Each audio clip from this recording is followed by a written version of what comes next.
আসসালামু আলাইকুম, কেমন আছেন সবাই? আশা করি আলহামদুলিল্লাহ ভালো আছেন। PSD to WordPress Divi theme কাস্টমাইজেশনের বাংলা টিউটোরিয়ালের আজকের 10 নম্বর পর্বে আপনাদের সবাইকে স্বাগতম। বিগত 9টি পর্ব পাবলিশ করেছি ডিবি থিম লাইভ প্রজেক্টের উপর। আপনারা যারা দেখেননি তাদেরকে রিকোয়েস্ট করব বিগত পর্বগুলো দেখে আজকের পর্বটি স্টার্ট করেন। তো আজকের পর্বে আমরা মূলত অ্যাবাউট মি এই সেকশনটি ডিজাইন করব। তো এই সেকশনটি ইতিমধ্যে অনেকে হয়তো বা করে ফেলছেন, কারণ একদম সহজ একটা সেকশন। তো যাই হোক, এখানে একটু কমপ্লিকেটেড কোনো সেকশন নাই, আমি দেখেছি অবশ্য। তো যাই হোক, আমি এটা করে দেখাবো, কারণ সবার ক্ষেত্রে অবশ্য ইজি না, আবার কারোর ক্ষেত্রে বিষয়টা কমপ্লিকেটেড, এই জন্য আমি বিষয়টা আপনাদেরকে করে দেখাবো। তার আগে আরেকটা কথা বলে নিই, কারণ অনেকে আছেন আমাকে নক করছেন যে ভাই ডিবি থিমের এপিআই কি লাগবে, এবার থিমের এপিআই কি লাগবে, অর্থাৎ লাইসেন্স লাগবে আমাদের কাজ করার সুবিধার্থে, আমাদের এটা দিতে হবে। তো দেখেন, এটা মূলত একটা পেইড থিম। আমি মূলত 1000 সাবস্ক্রাইবার হলে আপনাদেরকে থিম ফ্রি দিতে চেয়েছি, প্রমিস করছিলাম। তো হ্যাঁ, সেটা দিব, কিন্তু সেটা একটা করব, লটারি করব। আমি 500 জনের নাম লিখে আমি একটা লটারি করব। 500 জনের ভিতরে 100 জনদেরকে আমি আমার থিমগুলো প্রোভাইড করব। ঠিক আছে? তো আশা করি আপনাদের বিষয়টা অনেক হেল্প হবে, সেটা ইন ফিউচারে, বাট এখন না। আমার 1000 সাবস্ক্রাইবার হয়ে যাওয়ার পর আমি এই লটারিটা করব। তো যাদের ইনস্ট্যান্ট কাজের জন্য থিম লাগবে, অবশ্য আপনারা এখান থেকে পারচেস করে নেবেন। যেমন আমার এই ওয়েবসাইটে আসলে আপনারা এখান থেকে দেখতে পারবেন যে ডাব্লিউপি থিম ক্রয়। এখানে আপনি খুব চিপ রেটে স্টুডেন্টদের যে লাইসেন্স কি লাগে, আমি মূলত যে থিমগুলো প্রোভাইড করি সেটা মূলত একটা বিজনেস লাইসেন্স এপিআই কি, অর্থাৎ আমি মূলত যে থিমটা পারচেস করেছি থিম ফরেস্ট্রিকে, সেই থিমটা মূলত মনে করেন যে সবগুলোই বিজনেস লাইসেন্স। আপনারা খুব সহজে আপনাদের প্রজেক্টে ব্যবহার করতে পারবেন, নিজের পোর্টফোলিও কাজে, ইভেন আপনার ক্লায়েন্টের কাজে। আপনারা এখান থেকে খুব চিপ রেটে থিমগুলো পারচেস করতে পারবেন। তাই আপনাদেরকে রিকোয়েস্ট করব যে এখান থেকে থিমগুলো কিনে আপনারা কাজগুলো শুরু করে দেন। খুব চিপ রেটে আমি থিম এখান থেকে প্রোভাইড করি। তো যাই হোক, আশা করি বিষয়টা বুঝতে পারছেন। আর আপনারা জানেন ইতিমধ্যে pantheon.io এই ওয়েবসাইটে এগেনস্টে আপনারা একটা ডোমেন হোস্টিং ক্রিয়েট করবেন, দেন সেখানে আপনারা পোর্টফোলিও বিল্ড আপ করে রাখবেন স্টেপ বাই স্টেপ। এতে আপনাদের স্কিলটা গ্রো আপ করতে পারবেন খুব ইজিলি। ওকে, আজকে আমরা অ্যাবাউট সেকশনটা নিয়ে কাজ করব। সেটা করার জন্য আমরা আবার এডিট সেকশনে চলে আসলাম। আমাদের ওয়ার্ডপ্রেস ড্যাশবোর্ডের থেকে আমরা ভিতরে গিয়ে আমি ভিজুয়াল পেজ বিল্ডারটি ডিবি পেজ বিল্ডারটি ইউজ করলাম। ইউজ করার পর আমি জাস্ট এই প্লাস বাটন ক্লিক করব, নিচে একটা রো নিব, অর্থাৎ রেগুলার সেকশন নিব, দেন সেকশনের মধ্যে রো নিব, তারপর আমরা মডিউলগুলো নিব। তো আমি দেখি এখানে দুইটা রো নিব, এই পেশে একটা রো, এই পেশে একটা রো। সেকেন্ড রো, এটা সেকেন্ড রো ধরবো, এটা ফার্স্ট রো। তো সেকেন্ড রোটা বড় নিব, ফার্স্ট রোটা ছোট নিব। তো সেটা দেখি। তো দেখেন এখানে এই রোটা নিলে আই থিঙ্ক দ্যাটস গুড। আমি ব্যাকগ্রাউন্ড কালারটা এখান থেকে পিক করি। তো ব্যাকগ্রাউন্ড কালারটা আমি এখান থেকে নিতে পারি। ইভেন আমি এখান থেকে ইমেজে কারো ব্যাকগ্রাউন্ড কালারটা নিয়ে নিতে পারি। এইভাবে কন্ট্রোল অল্টার ধরে আমি এখান থেকে ব্যাকগ্রাউন্ড কালার এভাবে নিতে পারি। তো আমি এভাবে নিব না, তো আমি জাস্ট এখানে ব্যাকগ্রাউন্ড কালারটা দিব। তো সেটা করার জন্য আমি যদি এখানে ক্লিক করি, এখান থেকে মাউসের কার্সার রাখলেই এই যে আমি এখান থেকে ব্যাকগ্রাউন্ড কালারের কোডটা কপি করতে পারবো। তাহলে আমি টোটাল সেকশনের আগে একটা ব্যাকগ্রাউন্ড কালার সেট করে দিই, তাহলে আমাদের এখানে দেখে কাজ করতে সুবিধা হবে।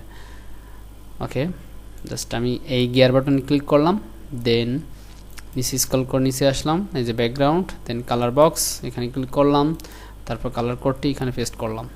তো দেখেন আমাদের এখানে একদম মূল কালার চলে আসছে, কিন্তু এখানে একটা অপাসিটি দেওয়া আছে। তা আপনি একটু দেখলে বুঝতে পারবেন। এই দেখেন 17।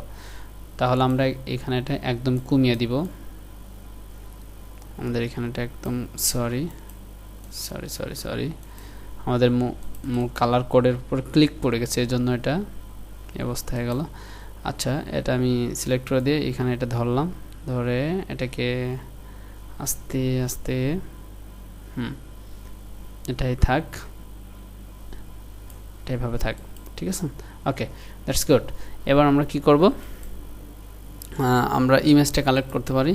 তাহলে ইমেজের উপরে মাউসের কার্সার রাখলাম, কন্ট্রোল অল্টার ধরে আই বাটনে ক্লিক করলাম, তারপর শ্যাডোটা এখানে আছে, যদি না রাখতে চান এইভাবে রিমুভ করে দিতে পারেন।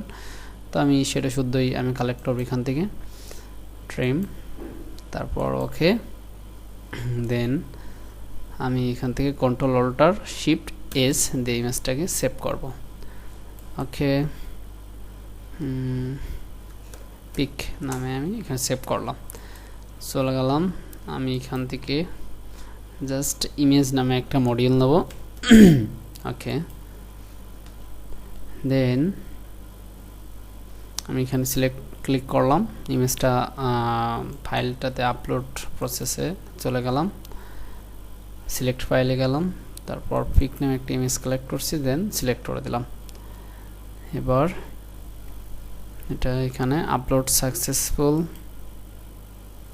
হ্যাঁ আপলোড সাকসেসফুল হয়ে গেছে দেন এটাকে সেট করে দিলাম দেওয়ার পর এখানে জাস্ট সেভ বাটন ক্লিক করলাম তারপর আমরা আবার আমরা ভিউ পেজে চলে আসি দেখি আমাদের ডিজাইন ফরম্যাটটা প্রথমে কি একটা টাইটেল আছে তো আমি কিবোর্ডের টি চাপলাম টি চেপে টেক্সটটা সিলেক্ট করলাম কন্ট্রোল এ দিয়ে তো প্রথমে আমি অ্যাবাউট মি এটা বোল্ড এবং 30 অবশ্যই ফন্ট সাইজ রোবটও আছে আমি আবার এই মডিউল সেকশনে ক্লিক করলাম দেন এখানে টেক্সট মডিউলটা কালেক্ট করলাম সিলেক্ট করলাম দেন আমরা চলে গেলাম টেক্সট বক্সের ভিতরে দামি কন্টেন্টটা ডিলিট করলাম দেন আমার হাতে যেটা আছে সেটা পেস্ট করলাম এটাকে হেডিং টু দি দেওয়ার পর এটা ডিজাইন ফরম্যাটে চলে যায় হেডিং টেক্সটে চলে যায় এটা H2 তে চলে গেলাম যাওয়ার পর ফন্ট সাইজ আমরা এখান থেকে রোবট সিলেক্ট করে দিব এই যে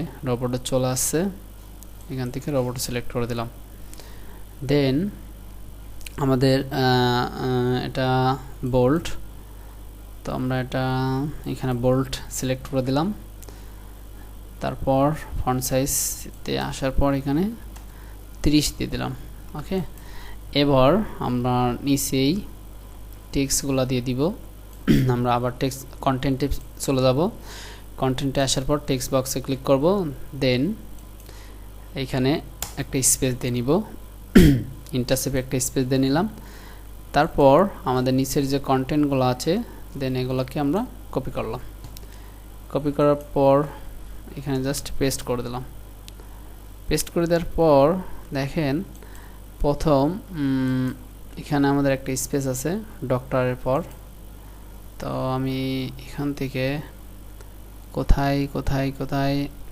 এখান থেকে একটা স্পেস নিব তারপর আরেকটা স্পেস আছে হেলথের পর আমি এখান থেকে আরেকটা স্পেস নিব দেন তারপর ইনকারেন্সের এখান থেকে আমরা একটা স্পেস নেব কনসারেন্স তো যাই এখান থেকে আমি একটা নিব স্পেস এবার কন্ট্রোল এ না ম্যানুয়ালি আমি মাউস দিয়ে সিলেক্ট করব দেন ডিজাইনে চলে যাব তারপর টেক্সট বক্সে চলে যাব দেন এখানে আমরা ফন্ট সাইজটা দেখে আসি এখানে ক্লিক করি এগুলো তো রেগুলার 16 তো আমি চলে যাব ফন্টে তো টেক্সট ফন্টে চলে আসলাম আসার পর এখানে ক্লিক করলাম ফন্ট ফ্যামিলিটা আমরা চুজ করব অবভিয়াসলি রোবটো ওকে দেন রেগুলার আচ্ছা রেগুলারই থাক ওকে আমি এখান থেকে 16 করে দেব ওকে তারপর আমাদের এটা সিলেক্ট হয়ে যাবে তারপর আমরা এখানে এটা সিলেক্ট করে দিব দেন আমরা নিচে একটা বাটন নিয়ে আসব তো আমরা এই মডিউলের উপর মাউসের কার্সার রেখে এই যে প্লাস বাটনে ক্লিক করব আমরা বাটন নামে একটা মডিউল খুঁজব BUTTON এই যে বাটন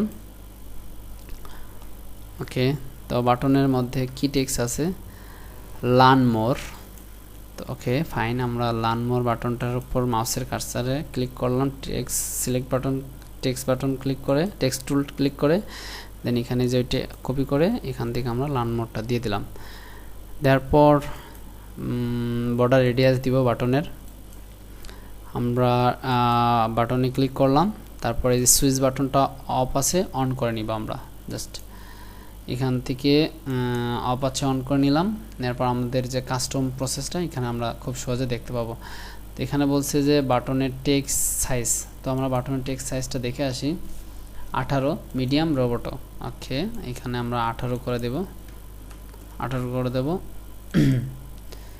আমরা এখান থেকে ফন্ট নাই, যাই হোক আমরা ফন্টটা পরে দেখতেছি। বাটনের টেক্সট ব্ল্যাক করে দেব এবং বর্ডার সাইজ ব্ল্যাক করে দেব। তো সেটা করার জন্য বাটনের এখানে button text colour, okay black, text black হয়ে গেল।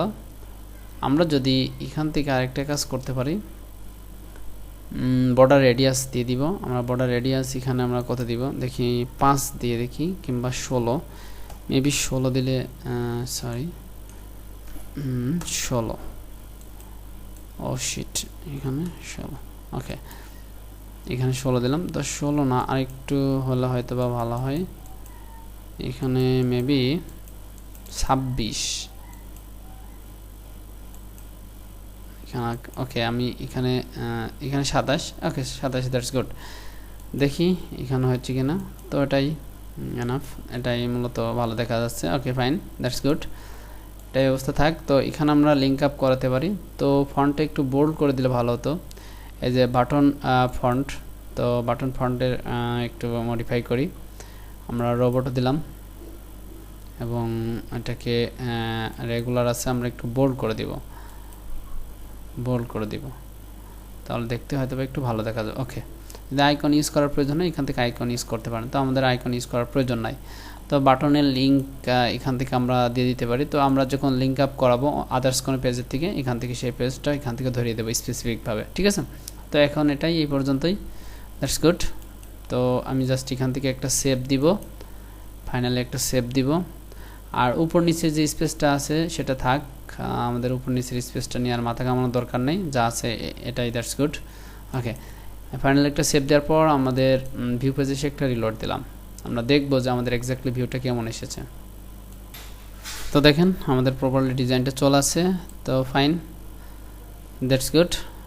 তো ওকে, হ্যাঁ এখানে চলে আসছে ডিজাইন ফরম্যাটটা খুব সুন্দরভাবে। তো ভালো থাকবেন, আজকে এই পর্যন্তই, আর আমার জন্য দোয়া করবেন। আর আগামী পর্বে দেখার জন্য আমন্ত্রণ রইল।